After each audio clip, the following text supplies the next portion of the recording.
கடந்த சில நாட்களாக டெல்லியில் கடுமையான வெயில் வாட்டி வந்த நிலையில் 88 ஆண்டுகள் வரலாறு காணாத கனமழை பெய்துள்ளது.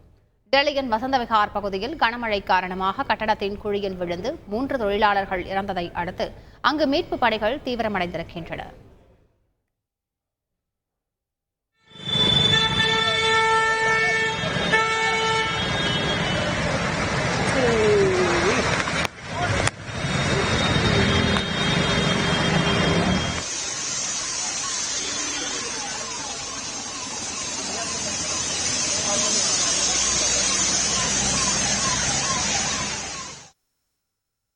டெல்லி நொய்டா சூரஜ்பூர் பகுதியில் கனமழை காரணமாக வீட்டின் சுவர் இடிந்து விழுந்ததில் 3 குழந்தைகள் உயிரிழந்தனர்.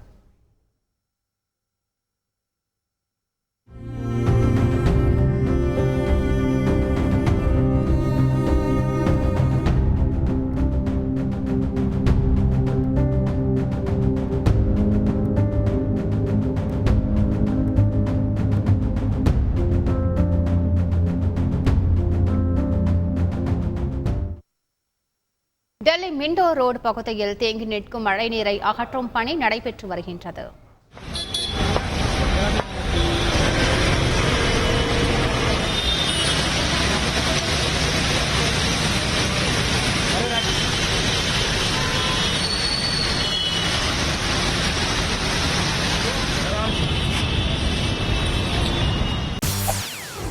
செய்திகளை உடனுக்குடன் தெரிந்து கொள்ள உடனே சப்ஸ்கிரைப் பண்ணுங்க.